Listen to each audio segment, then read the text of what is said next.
From CCW News, this is Holy Crap! This is actually happening! Welcome to the first broadcast of 2022. I'm Chuck U. Farley. The big news last week was, of course, the anniversary of boomers being let into their own capital and wandering around until a guard shot one of them dead. Of course, this led to much wailing and gnashing of teeth, not because of the innocent victim, but because Democrats weren't the ones rioting for once. The mainstream propaganda mills reported on fake damage, fake weapons, and fake deaths with breathless hyperbole, using it to create an entire fantasy world in which a few dozen goofballs dressed up like bison can pull off an insurrection with no demands, no takeovers, and no weapons.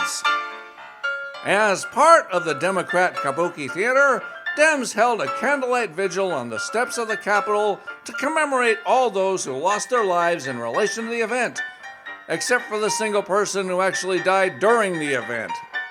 Nancy Pelosi proudly led the cringe-a-thon, beginning with a cast of Hamilton singing a show tune via Zoom, then read out the names of protesters and Capitol Police who died of wholly unrelated causes some several months later.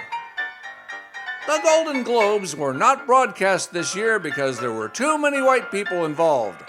Nobody noticed. The official propaganda was that it wasn't televised due to COVID concerns.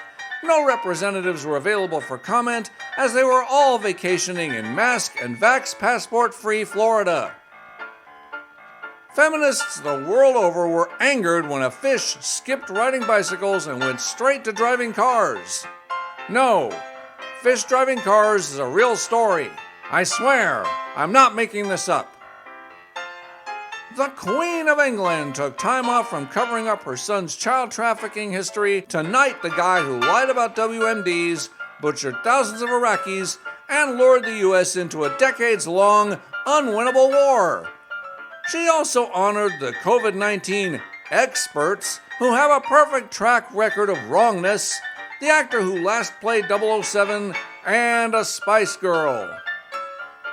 The Ghislaine Maxwell trial ended with Maxwell's conviction for grooming young girls for sex trafficking. It is unlikely that Jeffrey Epstein's assistant will face any prison time, nor will anyone bother to investigate who the young girls were trafficked to, as that would make the show trial more than just a show. The FBI assisted by losing all evidence from its raid on Epstein's property. I swear I'm not making this up. Speaking of crack government agents aiding and abetting child sex trafficking, after disabling the cameras and falling asleep on the job while Epstein most certainly did not kill himself, all charges against the opportunistic guards were dropped. To ensure a realistic and fully immersive experience, the Illinois Holocaust Museum has SS officers demanding to see your papers before you may enter. You also must be fully muzzled. The only thing they didn't do is force guests to take a cleansing shower before they are allowed to leave. Showcasing his inferior leadership skills and his even lower integrity, former Vice President Biden threw away his much exploited rescue dog, Major, in lieu of a new puppy, Commander, because Major kept biting Secret Service agents. Much like Major, the new pup will receive little training or discipline, making it highly probable that he'll also be obnoxious and aggressive, just like the rest of the Biden family. You probably heard it here first because the image polishers and the mainstream media decided this wasn't worth reporting.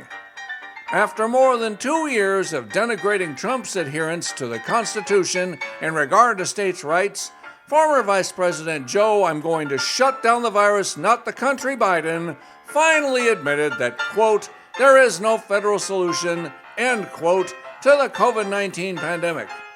He went on to say that he's going to continue doing all the things he's done that haven't worked, only harder, and that, quote, it won't stop me from making ineffective, unconstitutional mandates my puppeteers go black deeper go bubble. What, you going to do push-ups? Where am I? I'll take you out back and beat some corn pops into you. For CCW News, this has been Holy Crap! This is actually happening. I'm Chuck U. Farley. Good night, and may God help us.